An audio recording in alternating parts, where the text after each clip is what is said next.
어린이집에서 3살짜리 여자애하고 5살짜리 머스마하고 아주 친한 관계가 되었습니다.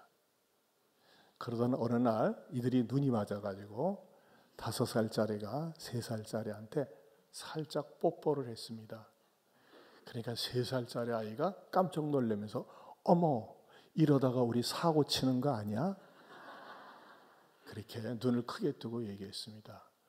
그때 5살 먹은 남자아이가 뭐라고 얘기하는지 아십니까?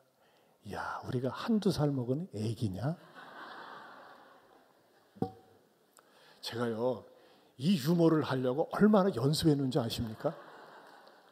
근데 그렇게 심각한 표정으로 지으면 제가 몸둘 바를 모르겠습니다.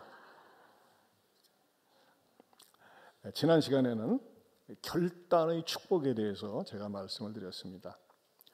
결단을 하게 되면 축복이 온다는 겁니다. 결단하기 전에는 갈등이 있을 수 있어요. 특별히 어떤 결단이었습니까? 바울이 유대인들에게 찾아가서 복음을 전하는데 디모데라고 하는 이방인을 데리고 다닙니다. 근데 유대인들은 어떤 편견이 있다고 그랬어요? 아니, 저 이방인이 우리 몸에와 건방지게. 왜? 이방인은 지옥의 땔감으로 생각을 하고 상종을 하는데 이방인이 유대인의 무리에 들어온다는 걸 용납할 수가 없었습니다. 그러나 이 이방인인 디모데가 개종했다고 하는 것을 알려주면 유대인들이 마음의 문을 연다는 것이죠. 그 개종했다는 표시가 바로 할례였습니다. 할례를 받아야지만이 구원받는 것은 아닙니다. 그러나 복음을 전하기 위해서 장벽이 헐려지기 위해서는 디모데에게 일부러 의도적으로 사울이 직접 할례를 행했습니다. 얼마나 아팠겠어요. 마치 재주도 없는데. 그러나 그 할례를 행하고 또 디모데도 순종을 하면서 그들을 통해서 복음을 전할 수 있는 장벽이 전부 제거되어졌음을 말씀드렸습니다. 그렇습니다. 우리 예수 믿는 사람들이 때로는요, 모든 사람에게 다양하게 접근하고 접촉할 수 있기 위해서는 융통성이라는 게 있어야 된다는 겁니다. 유연성이라는 게 있어야 된다는 거죠. 여러분, 어떤 사람이 융통성이 없는지 아십니까? 너무 잘 믿는 사람이 융통성이 없어요. 너무 잘 믿는 사람이. 저희 어머니가 너무 잘 믿었어요. 너무 잘 믿었어요. 그래서 우리 손녀딸들이 와가지고 말이죠, 이렇게 미니스커트를 입는다든지 손톱이 길다든지 하면 왜 저렇게 하느냐. 우리 어머니는요, 정말 이 절대 골동품이기 때문에 용납하지 않았어요. 그래서 또 그걸 또 달래느라고 또 애들이 유행가 부르면 왜 마귀 노래 부르냐고 그러면서 말이죠 하고서. 근데 또 어머니는 또 어머님의 틀이 그러니까는 그걸 존중해 드리는데, 저는 너무 융통성 없는 집안에서 자라나가지고 그것에 또 나름대로 환멸을 느껴서 어지간히 융통성 있는 목사가 되었다는 사실. 사람이 융통성이 있어야 돼요. 융통성이 있을 때 답답하거나 깝깝하지 않습니다. 그래서 그리스도인들은요, 항상 복음을 전하기 위해서는 유연성이 있고 융통성이 있어야 된다고 하는 것입니다. 이렇게 융통성을 가지고 이 디모데와 더불어서 복음을 전하는데, 자기네들이 복음을 전하는 교회가 이방인 교회들입니다. 그 유대인 교회들을 다니면서 복음을 전할 때 어떤 일이 일어나느냐, 그 4절 말씀을 다시 한번 읽어볼까요? 4절을 읽어봅니다. 같이 읽어보겠습니다. 여러 성으로 다녀갈 때에 예루살렘에 있는 사도와 장로들이 작정한 규례를 그들에게 주어 지키게 하니. 거기다 줄여주세요. 사도와 장로들이 작정한 규례를 그들에게 주어 지키게 했다 그랬어요. 그랬더니 이에 그 때문에 여러 교회가 믿음이 더 굳건해지고 수가 날마다 늘어가니라. 믿음이 굳건해지고 수 쪽으로 부흥이 있다고 하는 것입니다. 그렇다면은 그 예루살렘에는 사도와 장로들이 이방인 교회 선교를 다니면서 작정해준 규례가 뭐였습니까? 그 규례는 지난번에도 언급한 적이 있습니다만 사도행전 15장 29절에 이렇게 기록되어 있습니다. 같이 한번 읽어보겠습니다. 우상의 제물과 피와 목매어 죽인 것과 음행을 멀리할지니라. 이에 스스로 삼가면 잘 되리라. 평안함을 원하노라 하였더라. 네, 우상의 제물, 피채 먹는 거, 목매어 죽인 거, 음행 이런 것을 멀리하라고 그랬습니다. 그런데 제가 이렇게 지난번에 이 말씀을 가지고 설교를 한 적이 있습니다만은 이런 규례를 주었거든요. 근데 사실 오늘 우리 현실에 맞는 규례는 무엇일까? 제가 이렇게 연구 묵상을 하면서 다른 성경을 이렇게 쭉 찾아봤습니다. 저는 이 설교를 할 때 이 성경뿐만 아니라 다른 성경에 대해서는 어떻게 번역하고 있는지 영어 성경도 찾아보고 다른 성경도 찾아보고 때로는 헬라어도 이렇게 찾아봅니다. 그랬더니 그 유진 피터슨이라고 하는 그런 목사님이 계신데 그분은 혼자서 성경을 번역했어요. 혼자서. 그래서 성경 이름 자체가 유진 피터슨의 메시지 성경이라고 합니다. 영어로 번역된 건데 그걸 또 한글로 이렇게 번역을 했어요. 근데 그 언어 자체가 굉장히 현실 감각에 맞는 언어들을 사용했다고 하는 것입니다. 그 메시지 성경을 한번 읽어보겠습니다. 사도행전 16장 4, 5절에 이렇게 번역이 되어 있습니다. 바울 일행은 각 도시를 다니면서 예루살렘의 사도와 지도자들이 작성한 간단한 지침을 제시해 주었다. 그 지침은 더없이 큰 도움이 되었다. 날마다 회중의 믿음이 더욱 굳건해지고 그 수가 더 많아졌다. 네, 여기서는요 규례를 뭐로 번역했습니까?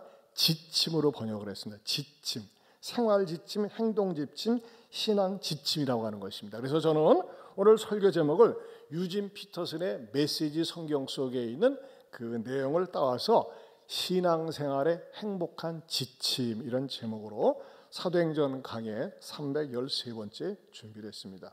여러분 우리가 신앙생활하는데도 지침이 있습니다. 지침, 나침반이 있다는 것이죠. 첫 번째는 어떤 지침일까요?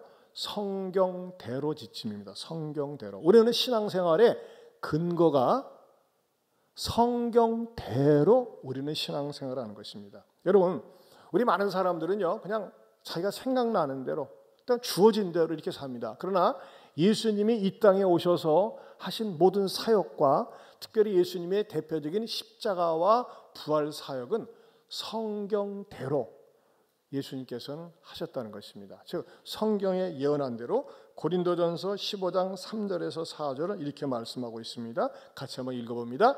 내가 받은 것을 먼저 너희에게 전하였노니 이는 성경대로 그리스도께서 우리 죄를 위하여 죽으시고 장사 지낸 바 되셨다가 성경대로 사흘 만에 다시 살아나사. 한번 따라서 하실까요? 성경대로. 성경대로. 예, 성경대로입니다. 성경대로 죽으시고 성경대로 살아나셨다. 여러분 누가요 우리가 이단인지 헛소리를 하는지 쓸데없는 소리를 하는지 안 하는지는 저 이야기가 성경대로 하느냐 그것을 분별하면 됩니다. 이 성경에 대해서 아브라함 링컨은요 자기 나름대로 성경을 읽은 다음에 이렇게 성경을 정의했습니다. 한번 아브라함 링컨의 이야기를 볼까요? 같이 봅니다. 나는 성경을 하나님께서 인간에게 주신 가장 큰 선물이라고 믿는다. 구세주의 모든 선한 것은 이 책을 통하여 우리에게 전달된다. 네, 자 구세주의 모든 선한 것은 이 책을 통하여 우리에게 전달된다 그랬습니다. 그러면서 스위스의 사상가요 법률가인 칼 힐트 유명하지 않습니까? 이분은요 굉장히 멋있게 성경을 나름대로 평가했어요. 같이 읽어볼까요? 성경만큼 비판을 많이 받은 책은 없다. 그러나 그 많은 비판을 이긴 책은 성경밖에 없다. 여러분 세상에 많은 종교서 가운데 경전 가운데 성경보다 많은 비판을 받은 책이 없습니다. 무슨 처녀가 임신을 해, 무슨 수상 스키를 탄 것도 아닌데 예수가 무리를 걸어 다녔대, 무슨 죽은 자를 갖다가 말이지 말 한마디로 살려냈대, 무슨 참 말이죠 사람들이 얼마나 성경을 공격하고 성경을 불태우고 성경을 없애려고 하고 지금도 북한에서는 성경 소지하면 깜빵 갑니다. 사우디아라비아 아랍권에서는 성경 소지하면 감옥 갑니다. 지금도 역시 성경을 비방하고 성경을 공격합니다. 그런데 성경은 어떻다고요? 성경만큼 비판을 공격을 이겨낸 책은 없다는 것입니다. 한마디로 얘기해서 성경은 승리의 책입니다. 승리의 책. 여러분 우리가 인생을 살면서 지침서가 많이 있어요. 음악을 공부하는 분들은 음악에 대한 지침서가 있어요. 그렇죠? 또 건강에 관한 지침서, 또 좋은 인간관계에 대한 지침서, 돈을 잘 벌 수 있는 지침서, 뭐 주식 지침서, 뭐 투자 지침서, 뭐 부동산에 관한 지침서, 어떻게 하면 자녀를 잘 양육할 수 있는지에 대한 지침서, 정말 얼마나 많은 지침서들이 있는지 몰라요. 그런 지침서들이 나름대로 인생을 사는데 유익합니다. 그렇죠? 일리가 있어요. 그런데 이런 책은 어디에 있을까요? 혼과 영, 영과 육을 온전하게 할 수 있는 지침서 보십니까? 바로 성경입니다. 그것을 이렇게 말씀하고 있습니다. 디모데후서 3장 16절 17절 말씀 같이 봅니다. 모든 성경은 하나님의 감동으로 된 것으로 교훈과 책망과 바르게 함과 의로 교육하기에 유익하니 이는 하나님의 사람으로 온전하게 하며 모든 선한 일을 행할 능력을 갖추게 하려 함이라. 네, 성경만이 사람으로 온전하게 합니다. 여러분, 교도소에서요, 저도 전에 그런 적이 있었거든요. 누가 교도소에 수감돼서 책을 보내는데 반품이 됐어요. 책을 안 받아요. 근데 유일하게 성경만 반입이 됩니다. 왜 그럴까요? 성경을 읽을 때 사람이 변화가 되고 온전하게 되기 때문에 그렇습니다. 사실 처음 성경을 읽으려면요, 딱딱하고 잘 이해가 되지 않습니다. 그러나 성경을 저는 이렇게 정의하고 싶습니다. 성경은요, 우리의 영혼의 양식입니다. 따라서 합시다. 영혼의 양식이 성경이다.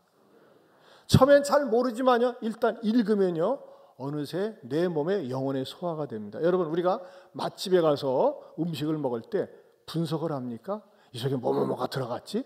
누가 만들었지? 어떻게 돼? 그냥 맛있으면 그냥 맛있게 먹는 거예요. 먹다 보면 이게 살이 되고 뼈가 되는 거 아니겠습니까?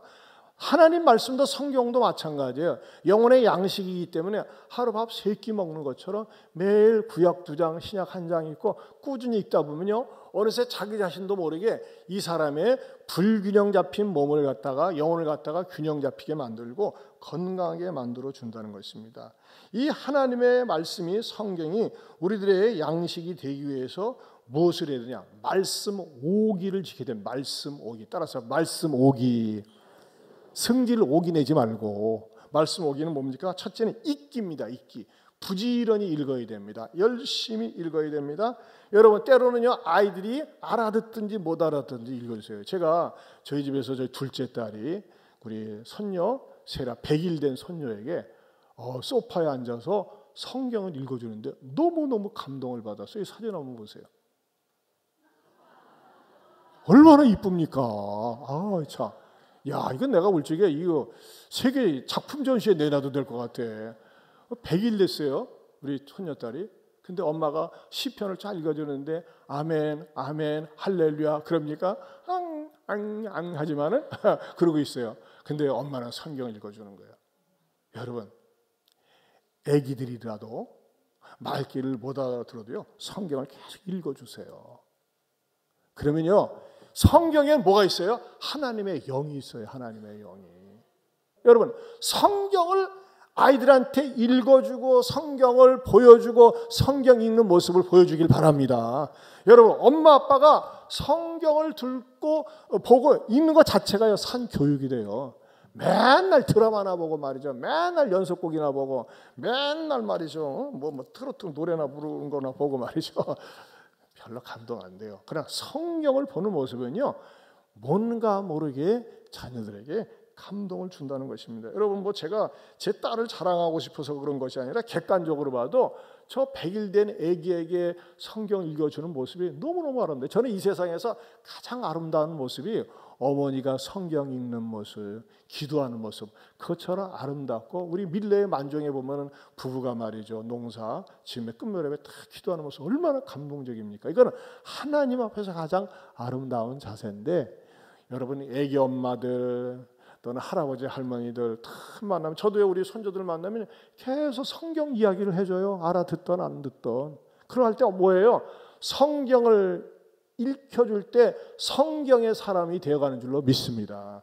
두 번째는요, 듣기예요. 듣기. 부지런히 들려줘야 됩니다. 여러분, 우리가 말문이 터지기 전에 들려야 돼요. 들려야 돼요. 영어를 잘하려면, 외국어를 잘하려면 어떻게 해요? 리스닝이 먼저 돼야 돼요. 귀가 뚫려야지만이 말이 되는 거거든요. 그래서 어학을 공부할 때 자꾸 들어야 됩니다. 마찬가지로 하나님의 말씀도 부지런히 들으세요. 들으세요. 우리 교회도 보니까 사백기도 마치면 어느 집사님이 룸에 가가지고 계속 이거 오디오로 성경을 들으시더라고요. 굉장히 좋은 겁니다. 우리 교회 성가대 어느 집사님은요, 어디 출장을 갈 때 제 설교를 갖다가 잔뜩 다운 받아가지고 말이죠, 이렇게 갖고 다니면서 막 듣는데요. 여러분, 물론 여러분 주변에 훌륭한 목사님들 많이 있지만 여러분의 목사도 훌륭하지 못한 목사가 아닙니다. 그러니까 여러분 유튜브 설교를 부지런히 들으세요. 그러면요, 저는 또 이 사도행전 강해 씨를 하기 때문에 얼마나 좋은지 몰라요. 그 집사님이 해외 출장 갔다 오면요, 말씀 들은 것이 충만해가지고 그렇게 좋을 수가 없대요. 꼭 들으면서 구독과 좋아요, 알림 설정까지 하시면은 배나 좋습니다. 예, 저는 이 구독과 좋아요 설림을 알림? 그 왜 하라고 그러는지 모르는데 저는 절대 돈벌이 되려고 하는 게 아니라 어떤 분은 돈벌이 된다고 하는데 많이 보면 말이죠, 그런 게 있더라고요. 이게 왜 이렇게 많이 듣지 하면서 자꾸 다른 사람도 듣게 되고 또 이게 전도용이 되니까. 아무튼 여러분들이 말씀을 부지런히 듣기를 해야 됩니다. 세 번째는요, 암송하기입니다. 암송하기. 여러분, 암송은요, 내가 위기 상황에 처했을 때 진짜 무기가 됩니다. 예수님께서 40일 광야에서 금식기도 하고 유혹을 받으셨을 때 암송으로 물리치셨어요. 또 예수님 십자가에 매달리셔서 돌아가실 때도 암송으로 감당을 하셨어요. 우리 3월달 암송 다시 한번 해볼까요? 시작. 내 눈이 이 땅에 충성된 자를 살펴 나와 함께 살게 하리니 온전한 길에 행하는 자가 나를 따르리로다. 시편 101편 6절 말씀. 아멘. 여러분, 여러분들이 하나님의 말씀을 암송하면서 정말 딱 장전되어 있기 때문에 악한 사탄 마귀가 공격할 때에 딱 쏠 수 있는, 물릴 수 있는 그 여러분의 영혼의 무기가 될 수 있기를 축원합니다. 그 다음에 네 번째는 나누기입니다. 들은 말씀을 나눠야 돼요. 예배 마친 다음에 차 타고 갈 적에 오늘 목사님 어땠어? 메시지 어땠어? 뭐가요? 혹시 마음에 와 닿는 거 없었어? 찔리는 거 없었어? 깨닫는 거 없어서? 우리 다락방에서 나누기를 합니다. 또 성신반 새가족반에서 나누죠. 제자반에서도 나눕니다. 나눌 때 어떻게 됩니까? 저 사람은 어떤 말씀으로 은혜를 받았는데 그게 더 풍성해진다는 것입니다. 여러분들이 밥 먹고 오면서도요, 그냥 먹는 것에만 집중하지 말고 오늘 들은 말씀 어땠어? 오늘 예배 어땠어? 이런 걸 나눠보세요. 그게 우리의 영적인 생활을 얼마나 풍요롭게 하는지 모른다는 것입니다. 또 다섯 번째는요, 전하기입니다. 전하기. 이 전하기는요, 믿지 않는 사람들한테 주는 거예요. 나누기는 우리 믿는 사람들끼리 하는 거고, 전하기는 뭐죠? 내가 예수님 믿고 나서 변화되고 달라진 것에 대해서 그 말씀을 전하는 겁니다. 자, 말씀의 오기. 말씀의 오기는 뭡니까? 말씀을 듣기, 읽기, 듣기, 암송하기, 나누기, 전하기. 다시 시작. 읽기, 듣기, 암송하기, 나누기, 전하기. 오기가 충만하시길 바랍니다. 우리 옆에 분하고 얘기합시다. 오기가 충만하겠습니다. 네, 승질내는 오기네 말고. 자, 이거 여러분 명심해야 됩니다. 우리의 영혼이, 그 사람의 영혼이 깨끗하다. 그것은 무엇으로 알 수 있을까요? 성경의 근거에서 볼 적에는요, 영혼의 깨끗한 구분 보실까요? 신자가 시간이 지나면서 성경이 낡아져 있으면 영혼은 깨끗해져 가고 있는 것이고, 성경이 깨끗하면 영혼이 더러워져 가고 있는 것이다. 어떤 사람은요, 교회를 그렇게 오래 다니는데 성경이 깨끗해. 그래가지고 성경 찾을 때 말이죠, 하박국 찾으면요, 호박국을 잘못 말씀하신 거 아닌가? 이렇게 하면서 말이죠, 성경 용어도 모르는 분이 있어요. 우리 제자반에서도 성경 찾으려고 하면요, 창세기서부터 헤매는 분이 있어요. 이게 뭐예요? 성경을 안 읽은 거예요. 저는 또 성경이 비록 새 거지만 이거 한 7권, 8권째입니다. 다 달아가지고. 여러분이 말이죠, 성경을 읽으면 읽을수록 성경의 말씀이 내 안에 들어오고 내가 주님 안에 거하면서 나를 정화시키고 나를 거룩하게 만들고 나를 아름답게 만듭니다. 여러분, 성경을 맑게 만드십시오. 네? 부지런히 읽으면서 귀가 접혀가지고 말이죠, 부지런히 읽으면서 성경의 진리가 여러분의 삶을 지배하고 여러분의 삶을 인도하면서 성경 속의 위대한 인물들이 여러분들이 될 수 있기를 주님의 이름으로 축원합니다. 두 번째는요, 믿음대로입니다. 믿음대로, 성경대로, 믿음대로. 여러분, 교회 다니면서 믿음을 키워야 합니다. 믿음이 어린 사람이 있고 믿음이 없는 사람이 있고 믿음이 병든 사람이 있고 믿음이 약한 사람이 있어요. 믿음을 얘기할 때 똑같이 가네. 믿음의 질이. 어떻게 말하는데 이렇게 믿음이 없을까? 아니 어떻게 지금 믿음이 약할까? 어떻게 지금 믿음이 병들었을까? 믿음도요 전부 다 다른 거예요. 근데 우리가 믿음으로 바르게 세워져야 됩니다. 그러나 우리가 믿음이 바르게 세워지기 위해서는 어떻게 될까요? 우리의 믿음의 대상이신, 우리의 믿음의 대상은 누구십니까? 자, 질문하겠습니다. 우리의 믿음의 대상은 누구십니까? 주 예수 그리스도. 우리를 유일하게 구원해 주실 분은 누구십니까? 주 예수 그리스도. 우리의 구원자는 누구십니까? 주 예수 그리스도. 네, 처음 오시는 분들은 야 이상할 거예요. 우리에게는 이게 훈련되어 있습니다. 여러분, 우리가 믿는다고 할 적에 우리는 부처를 믿는 게 아니에요. 공자를 믿는 게 아니에요. 예수님을 믿어요. 근데 예수님을 누구로 믿느냐? 구세주로 믿는 거예요. 구원자로 믿는 거예요. 마태복음 보면요, 두 맹인이 등장합니다. 두 맹인은요 한평생 본 적이 없어요. 그런데 예수님께서 지나가신다는 소식을 듣고 그 예수님을 향해서 그런 신앙 고백적인 그런 부르짖음, 호칭을 부르는데 마태복음 9장 27절을 보겠습니다. 같이 봅니다. 예수께서 거기에서 떠나가실새 두 맹인이 따라오며 소리질러 이르되 다윗의 자손이여 우리를 불쌍히 여기소서 하더니. 예, 한번 따라서 하실까요? 다윗의 자손이여 우리를 불쌍히 여기소서. 많은 사람들이 예수님 당시에 예수님을 향해서 다윗의 자손이라고 말하지 않았습니다. 다윗의 자손이라는 게 자존심 상했어요. 왜? 예수님은요 그 당대의 눈으로 볼 때 목수 출신이거든요. 뭐 학교도 어디 다닌 게 없어요. 그리고 성령으로 났다고 하는데 사생아라고까지 했어요. 그러니까 예수님에 대해서 어떻게든지 끌어내리려고 했어요. 그런데 이 맹인들은 예수님을 향해서 다윗의 자손이여 이렇게 부르짖는 거예요. 무슨 말이 그 속에 내포되어 있느냐? 하나님이 예언하신 메시아시여, 우리의 구원자시여. 비록 맹인들이지만 사회적으로는 천하고 거지와 같고 장애를 앓고 있지만 이 사람들에게는 분명한 고백이 있었어요. 예수님은 다윗의 자손이다. 예수님은 구원자다라고 하는 신앙이 이들에게 있었다고 하는 것입니다. 여러분, 이 신앙이, 예수님에 대한 신앙이 분명한 사람은요 어떤 상황 속에도 넘어지질 않습니다. 근데 어떤 분은요 이 신앙이 없기 때문에 예수 잘못 믿는 사람들, 또 말이죠 신앙이 넘어지는 것 가운데 누가 무슨 말 한마디 잘못하면 그때는 실족하고 넘어지는 그런 사람들이 있어요. 정말 얼마나 안타까운지 몰라요. 여러분, 우리의 믿음의 대상은 누구십니까? 주 예수 그리스도입니다. 그런데 이 맹인들은요 다윗의 자손이요 우리를 불쌍히 여기소서. 무슨 말이에요?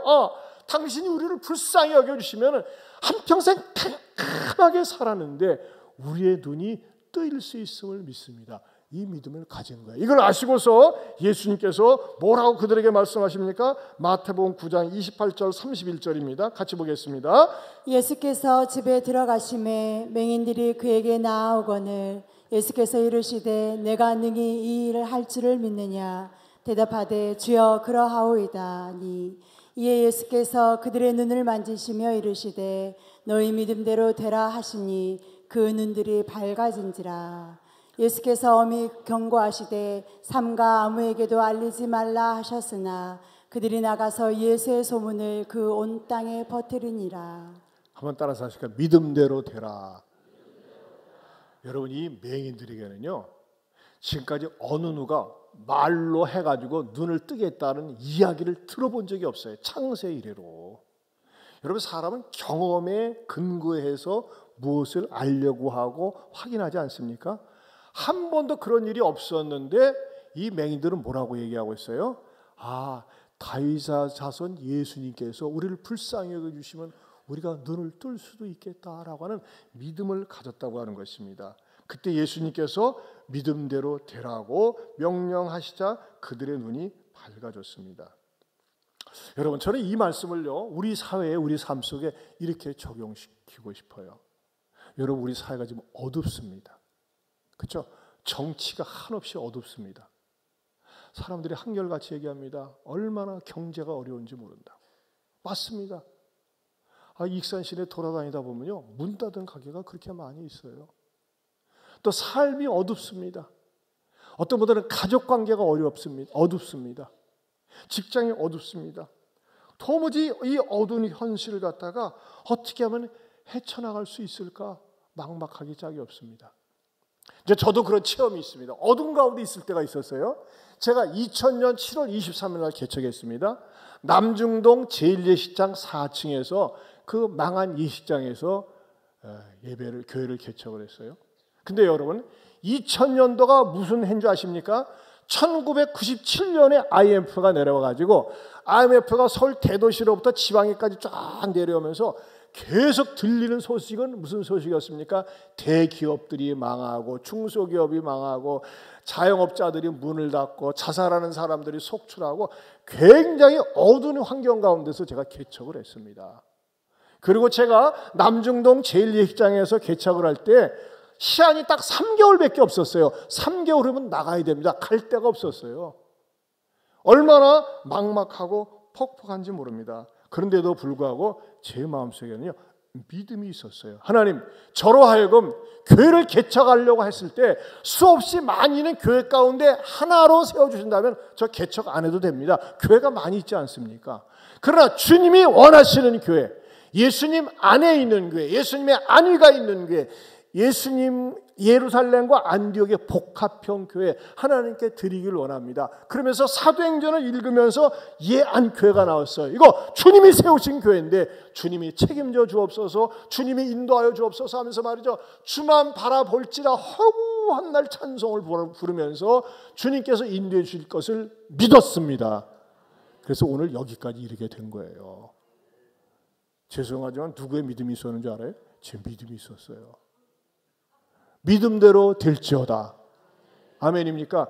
이 얘기를 저는 여러분들에게도 하고 싶어요. 여러분, 우리가 말이에요, 일이 잘 풀려요, 잘 해결돼요. 그럼 믿음 가질 필요 없어요. 잘 되는데 뭐 굳이.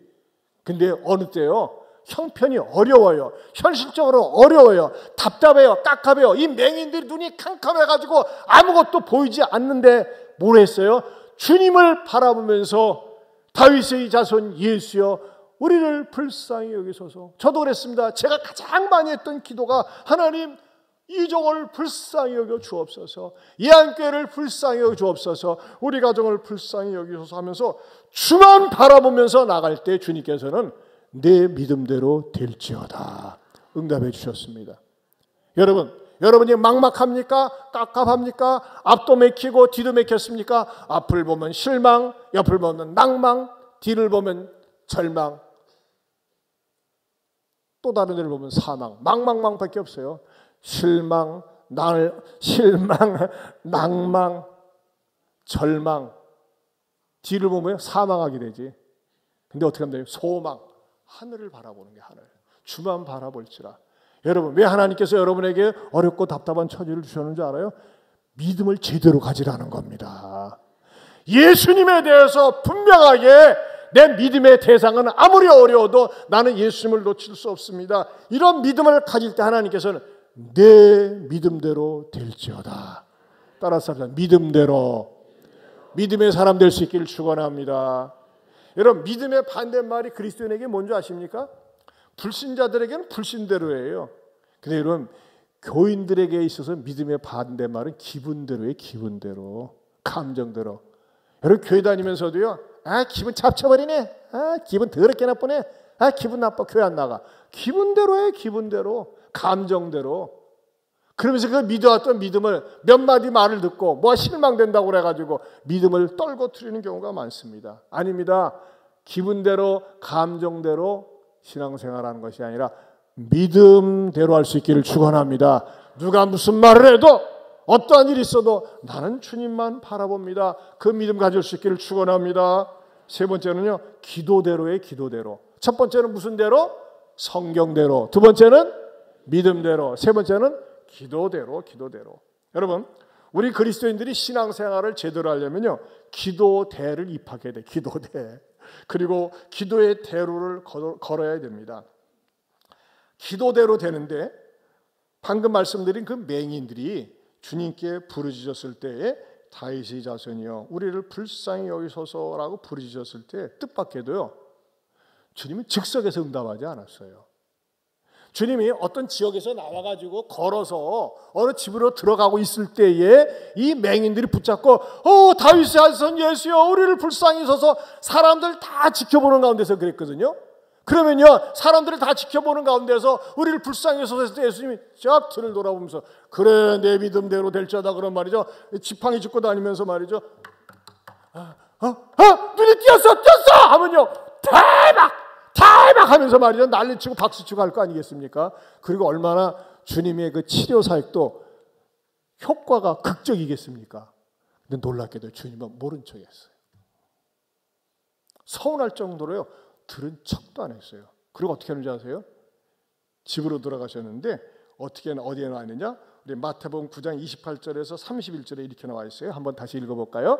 예수께서 거기에서 떠나가실새 두 맹인이 따라오며 소리질러 이르되 다윗의 자손이여 우리를 불쌍히 여기소서 하더니 예수께서 집에 들어가심에 맹인들이 그에게 나아오거늘 예수께서 이르시되 내가 능히 이 일을 할 줄을 믿느냐. 야, 여기까지 볼까요? 보세요.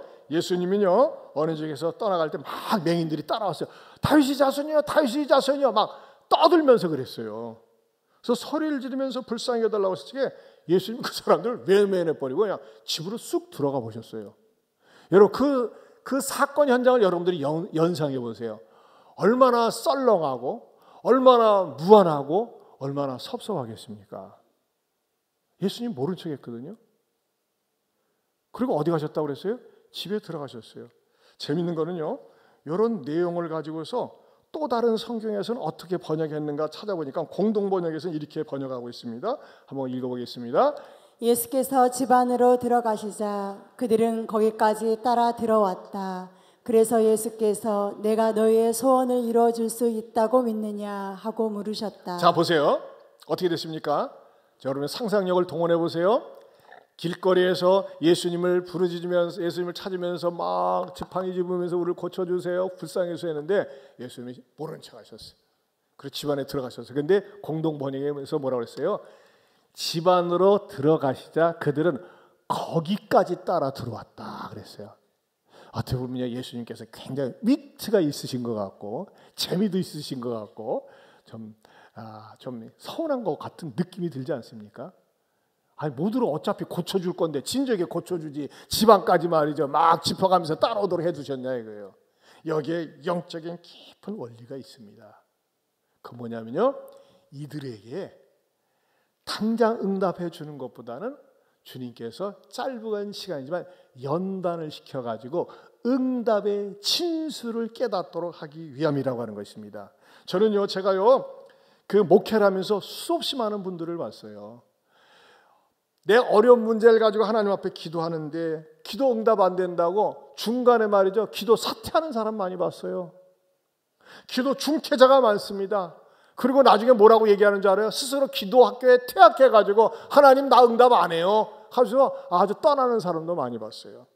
근데 예수님께서는요 분명히 따라오면서 길거리에서 치료해 줄 수 있지만 집안까지 들어가시도록 외면해 하셨고 나중에 고쳐주신 이유는 기도의 찐맛을 보여주기 위함이라고 하는 것입니다. 우리들에게 어떤 교훈을 주기 위해서 기도를 할 때 응답될 때까지 하라는 것입니다. 따라서 응답될 때까지 기도해야 된다. 뭔가 효부가 나타날 때까지 기도하라는 거예요. 그리고 어떤 일이 일어납니까? 여러분 우리가 계속 기도를 하는 거예요. 근데 기도하는데 응답이 안 돼요. 그래도 계속 기도하지 않습니까? 어떤 일이 일어나지 아세요? 기도에 근육이 생깁니다. 기도가 단련됩니다. 여러분 새벽기도 매일 나오는 분들 일하다가 피곤해도 나오는 분들 보면요 이분들은 신앙으로 연단된 분들이에요.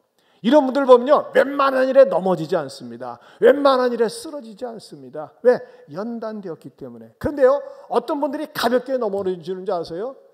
응답이 빨리 됐어. 그러면요 뭐라고 스스로 자기 스스로가 해석해. 우연히 된 거겠지 뭐. 어쩌다 된 거겠지 뭐. 재수 있어가 됐겠지 하면서 말이죠. 그 공을 우리 주님께 돌리지 않고 자기 자신에게 돌리면서 그냥 신앙생활은 다시 도로함이 탑을 된다는 거예요. 그런데요, 기도 응답이 말이죠. 될 듯 말 듯 하면서 질질 끌다가 오래 가는 경우가 있어요. 근데 그러면서 어떻게 됩니까? 더 주님과 가까워지고 선물을 주는 분, 선물보다는 선물 주시는 그분이 누구인지를 깨닫게 된다는 것입니다. 그러면서 신앙이 성장하게 되는 거예요.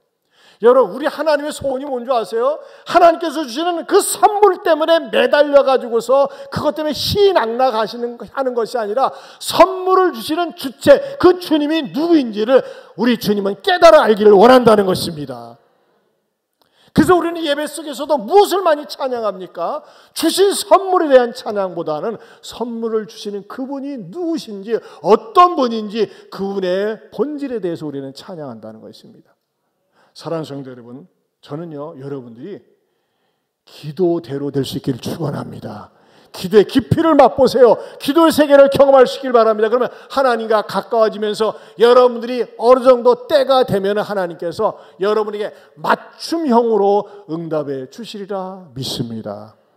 저도 그래요.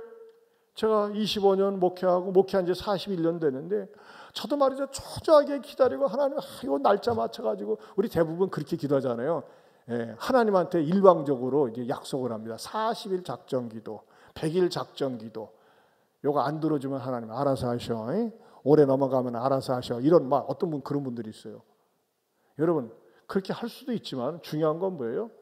내가 원하는 시간이 있고 내가 원하는 때가 있지만 하나님의 때가 있어요. 어련히 알아서 하나님께서 주신다는 겁니다. 근데 그렇게 하기 위해서는요, 그 하나님께서 주신 축복을 받기 위해서 나는 믿음의 그릇을 키운다는 것입니다. 그렇게 하나님 앞에 단련되고 성숙한 그리스도인 될 수 있기를 축원합니다. 여러분, 그리스도인의 지침이 첫 번째 뭐라고 그랬어요? 성경대로. 두 번째는 믿음대로. 세 번째는 기도대로. 네 번째 뭘까요? 심은대로입니다. 심은대로. 우리 격언 가운데 콩 심은 데 콩 나고 팥 심은 데 팥 난다 그랬어요. 자연순환의 법칙이죠. 여러분, 신앙생활도 마찬가지예요. 자꾸 심어야 돼요. 사랑을 심어야 돼요. 물질을 심어야 돼요. 은사를 심어야 돼요. 여러분, 이거 아셔야 돼요. 우리가 구원은 전적으로 100% 하나님의 은혜로 받지만 내가 하나님 앞에서 심은 것만큼 하나님께서 반드시 주십니다. 믿으십니까? 심어보세요. 뿌려보세요. 여러분, 11조를 하나님 앞에 심어보세요. 11조는요, 종자 씨앗과 같아요. 그거 먹어보세요. 굶어 죽어요. 근데 내가 11조를 심어보세요. 시간이 지나고 때가 지나면요, 하나님께서 반드시 쌓을 것이 없도록 부어주십니다. 근데 어떤 사람은 그래도 못 믿는 사람이 있어요. 그럼 불행한 거예요. 하나님을 믿는데 반쯤 믿는 거예요. 아니에요, 여러분. 여러분이 어려울수록 힘들수록 하나님, 내가 믿음으로 심습니다. 믿음으로 순종합니다. 말씀을 선포하면요, 놀라운 일이 생기는데 어떤 일이 생기는지 아세요? 하나님께서요, 만남의 복을 주세요. 만남의 복. 상상치도 못하는 만남의 복을 준비해놨다가 주신다는 겁니다. 그러면서 하나님께서 때에 맞춰서 복을 주십니다. 그 복을 받을 수 있기를 주님의 이름으로 축원합니다. 여러분, 어저께도 전북 극동방송국에서 바자회를 했는데 그 지사장이 말이죠, 저한테 연락이 왔어요. 목사님, 우리 예안교회에서 저희 교회를 많이 협력해 주시는데 이번에 바자회 하는데 부스 하나를 맡아달래. 그래서 부스가 여러 있지 않습니까? 그럼 맞죠? 했더니 너무 좋아요. 근데 나중에 보니까요, 세상에, 난 부스 하나를 맡으면 사람만 보내주고 거기서 이렇게 만들어서 파는 재료라든지 그런 거 물건은 다 공급해주고 우리는 인건비가 안 들어가게 사람만 들어가면 되는 줄 알았어요. 했더니 재료, 물건 사는 거 모든 거 다 떠넘긴 거예요. 아니, 홀라당 벗겨 먹는 거야 그냥. 내가 깜짝 놀랐어요. 그리고 부스도 하나도 아니고 셋이야. 야, 저는 우리 교회를 갖다가 만만하게 본 곳에 대해서 감사했습니다. 저는요, 왜 그런 줄 아세요? 우리 교회를 이렇게 편하게 생각을 하고 어느 때든지 요청하면 우리가 수용하고 받아들이는 거, 여러분, 우리 예안교회가 심은 대로 거두는 복을 받을 줄로 믿습니다. 지금까지 그렇게 왔어요. 여러분, 이용당한다고 생각하지 마세요. 우리를 쓰시는구나. 내가 건강하기 때문에, 내가 은사가 있기 때문에, 내가 물질이 있기 때문에 쓰시는구나. 하나님이요, 때가 되면요, 절대 내가 순종한 것에 대해서 공짜로 되돌려 보내지 않으세요.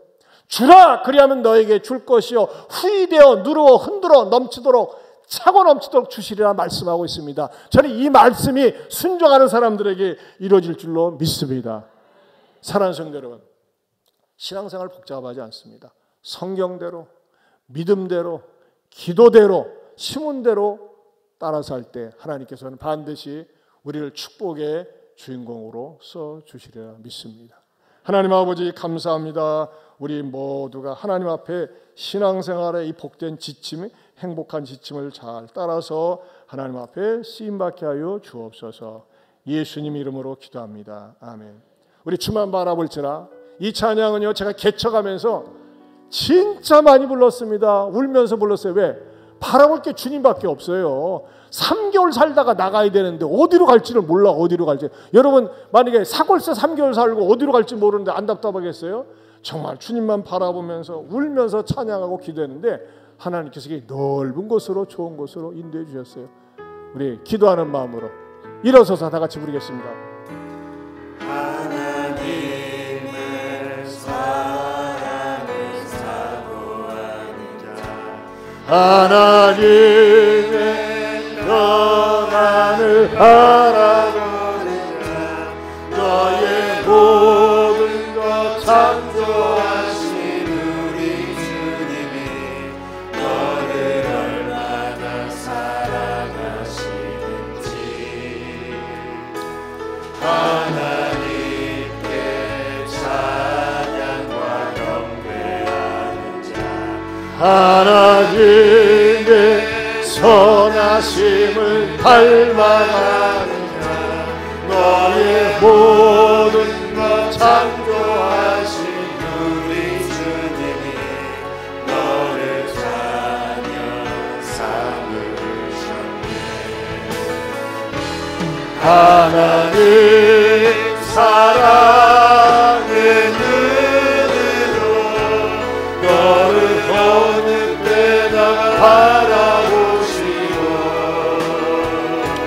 하나님인 자 한 귀로서 언제나 너에게 기울이시니,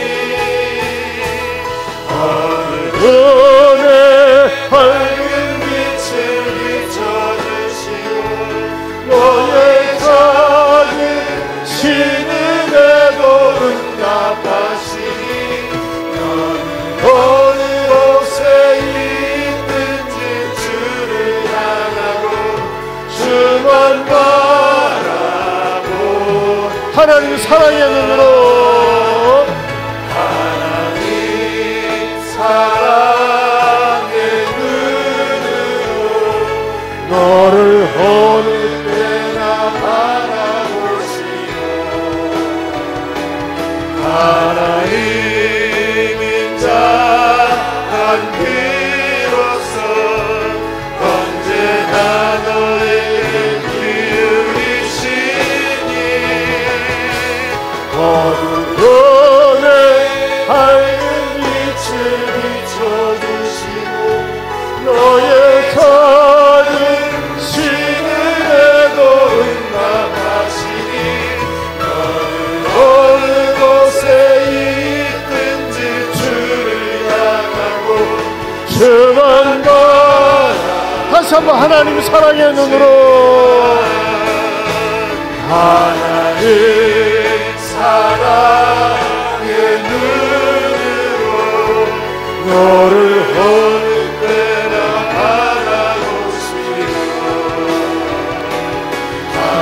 하나님인 자 한 귀로서 언제나 너에게 기울이시니, 아멘. 어두움에 밝은 빛을 비춰주시고 너의 작은 신음에도 응답하시니, 너는 어느 곳에 있든지 주를 향하고 주만 바라볼지라. 주만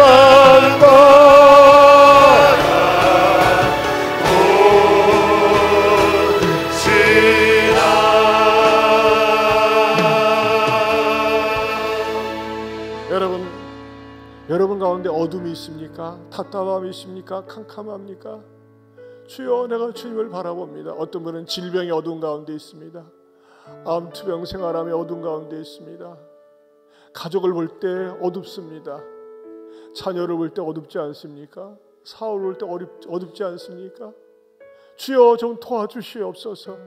긍휼을 베풀어 주시옵소서. 주님 바라보오니 우리 가정에 나에게 빛을 비춰 주시옵소서. 여러분, 가장 우리 주님이 기뻐하시는 기도 제목이 뭔지 아십니까? 주여, 나를 불쌍히 여기소서. 나를 도와주소서. 이건 구걸이 아닙니다. 하나님께 대한 간구고 탄식이면서 아름다운 기도입니다. 우리 한번 따라서 합시다. 주여, 나를 불쌍히 여기소서. 우리 한번 여러분 자신의 어두운 형편이 무엇인지 놓고 하나님 앞에 기도합니다. 한번 우리 부르짖고 기도합니다. 주여, 나를 불쌍히 여기소서.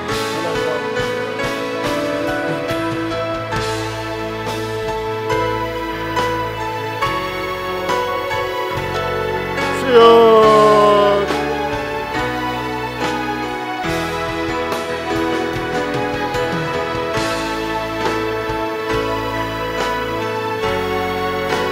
아버지,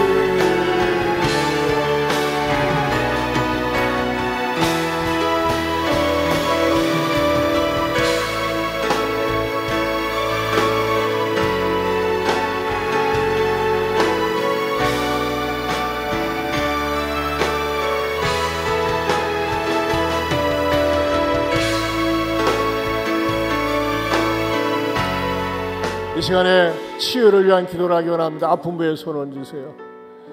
가정적으로 어렵고 마음이 아픈 분들은 가슴에다 손 얹으시기 바랍니다. 하나님 아버지, 우리 사랑하는 성도들 어둠 가운데 있는 분들이 있습니다. 건강하게 살아가는데 암 진단을 받고 암 투병 생활, 병원에 가서 방사선을 쬐고 항암 주사를 맞으며 힘들어하는 분도 있습니다. 만성적인 질병으로 고통당하는 분이 있습니다. 물질적으로 풀리지 않아서 어두운 가운데 있는 분이 있습니다. 주님, 사랑하는 성도들에게 찾아가 주시옵소서. 나사렛 예수 이름으로 명하노니 나를 힘들게 하고 지치는 질병아 떠나갈지어다. 암덩어리도 떠나갈지어다. 암세포도 떠나갈지어다. 잠 못 자게 하는 질병도 떠나갈지어다. 힘들게 하는 모든 질병아 예수 이름으로 명하노니 떠나갈지어다. 불신도 떠나갈지어다. 우울증도 떠나갈지어다. 절망도 떠나갈지어다. 조울증도 떠나갈지어다. 그래서 주님 주시는 평안을 가지고 새 힘으로 살게 하여 주옵소서. 이제는 우리 주 예수 그리스도의 은혜와 하나님 아버지의 변함이 없는 사랑과 성령님의 감화감동 교통하심의 은혜가 성경대로, 믿음대로, 기도대로, 심은대로 살기를 원하는 모든 성도들 위해 영원토록 함께 있을지어다. 아멘.